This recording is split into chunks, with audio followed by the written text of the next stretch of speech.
안녕하십니까. 5월 6일 오전 김경국TV 시작하겠습니다. 민주당이 조희대 대법원장을 비롯한 대법관들과 서울고등법원 파기환송심 재판부에 대한 탄핵 카드를 다시 들고 나오고 있습니다. 의원총회를 통해서 탄핵은 일단 보류한다는 입장을 밝혔던 민주당이 만 하루도 지나지 않아서 다시 불씨를 살리고 나선 것은 이재명의 입장과 무관치 않을 것입니다. 이재명은 자신의 선거법 위반에 대한 최종 판결의 속도를 올리고 있는 사법부의 대응과 관련해서 당의 판단을 존중하겠다 이렇게 얘기했습니다. 당내 강경파들에게 다시 힘을 실어준 것입니다. 이재명은 어제 경기도 여주 구양리에서 기자들과 만나서 헌법 116조에 따라서 공평한 기회를 보장해야 한다고 주장했습니다. 대법원이 대선 전에 서둘러 유죄 파기환송을 선고하고 항소심 재판부가 오는 15일로 1차 공판기일을 지정한 것이 자신에게 선거운동 기회를 빼앗아가고 있다고 주장한 것입니다. 그렇다면 공평한 기회 보장은 중요하고 대선 이후 국가 혼란은 중요하지 않다는 말인지 묻지 않을 수 없습니다. 대법원은 국민들에게 이재명의 죄가 어떤지 미리 알려주고 국민들에게 선택의 기회를 제공하는 의무를 다한 것입니다.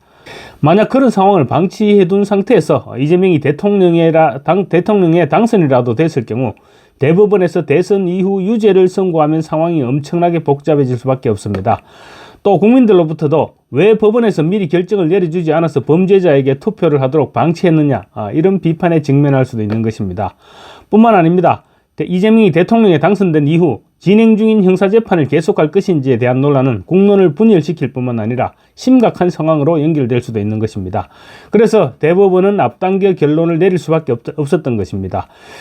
범죄 피고인 이재명의 선거운동 기회 보장보다 훨씬 더 중요한 것이 국민의 알 권리를 충족시키는 것입니다. 어쨌거나 이재명은 공평한 선거운동 기회 보장을 주장하면서 민주주의라는 대원리 하에서 국민의 주권을 대리할 누군가를 선정하는 문제는 개인적 이해관계를 떠나서 국가지 대사이기 때문에 헌법 정신을 깊이 고려할 필요가 있지 않을까 생각한다라고 주장했습니다. 당에서 법원에 대해 자신의 공판 기일을 대선 이후로 미루라고 주문한 데 대해서 이재명이 쌍수를 들고 환영하고 나선 것입니다. 물론 민주당의 결정은 이재명과 사전에 상의한 것일 것입니다. 그랬지만 어쨌건 간에 이재명이 공개적으로 당에 힘을 실어준 것입니다. 이에 따라 민주당은 오는 12일까지 공판기일 연기를 결정하지 않을 경우 탄핵을 강행하겠다는 점을 시사했습니다. 윤호중 총괄선거대책본부장은 11일 밤까지 기다려보겠다는 것이다. 핵심적인 사안들에 대해서는 12일까지 사법부가 답을 내놔야 할 것이라고 말했습니다. 15일 공판기일 이전에 탄핵을 추진하기 위해서는 12일부터 행동을 해야 한다는 취지였습니다.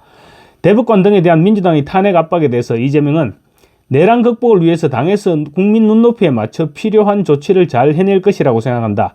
나는 후보이고 후보는 국민을 설득하러 전국을 다니는 게 일이다. 당무에 대해서는 당의 판단을 존중하겠다라고 말했습니다.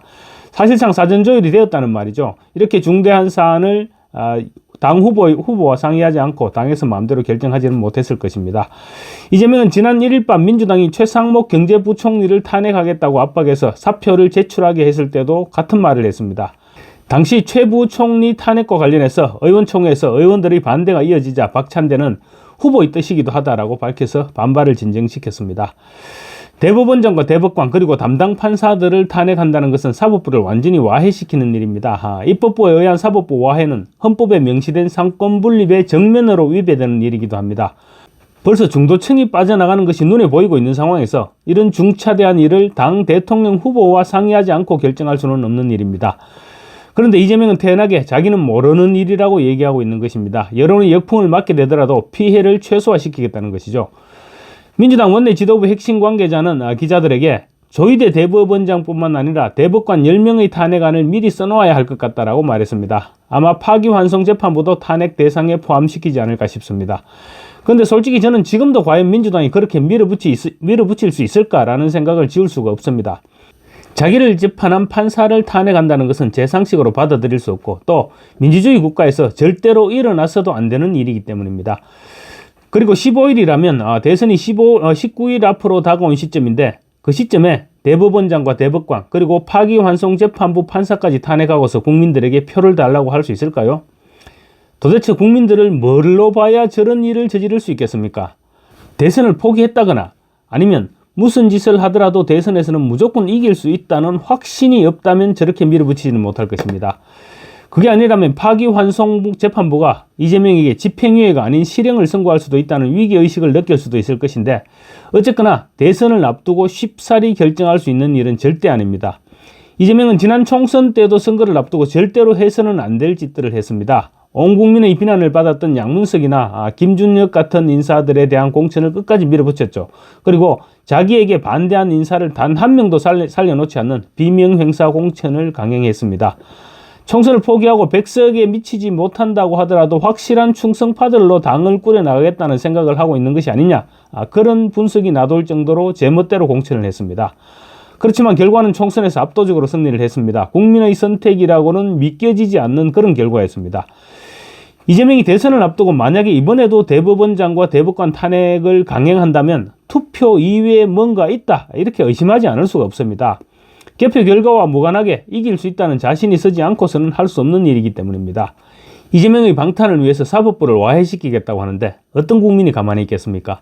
국민을 개돼지 수준으로 무시하는 그런 행위입니다. 그럼에도 불구하고 탄핵을 밀어붙인다면 다른 무언가가 있다고 의심할 수밖에 없지 않겠습니까? 친명계의 한 의원은 최상목 전 경제부총리 탄핵안도 사전에 발의를 해놓아서 제때 처리할 수 있었다. 조희대 대법원장을 포함한 대법관 10명에 대한 탄핵안도 미리 써놓아야 한다고 말했습니다. 정청래는 SNS에 개인적인 판단은 조희대 대법원장 대선 개입 사법 쿠데타 진상조사를 위한 청문회를 법사위에서 개최해야겠다는 생각이다. 5월 7일 최종 결정하겠다라고 밝혔습니다. 내일 법사위 전체 회의를 열어서 결정을 하겠다는 얘기인 것 같습니다. 정청래는 또 대통령도 2번 탄핵한 국민이다. 윤석열 탄핵에 역풍이 있었는가? 내란 세력, 쿠데타 세력은 탄핵이 답이다. 만에 하나에서 하나의 가능성조차 없어야 된다. 이재명 후보직 박탈을 노리며 움직이는 자는 탄핵이 답이다라는 글을 올렸습니다. 정청래는 어제 김어준의 유튜브 방송에 나와서도 우리 국민들은 대통령도 2명씩이나 탄핵한 국민이다. 대법원장이 뭐라고, 이런 얘기까지 했습니다. 민주당의 차법부에 대한 총공세가 시작되는데 국민의힘은 지금 단일화로 날밤을 새고 있으니까 정말로 답답한 노릇이 아닐 수 없습니다. 감사합니다.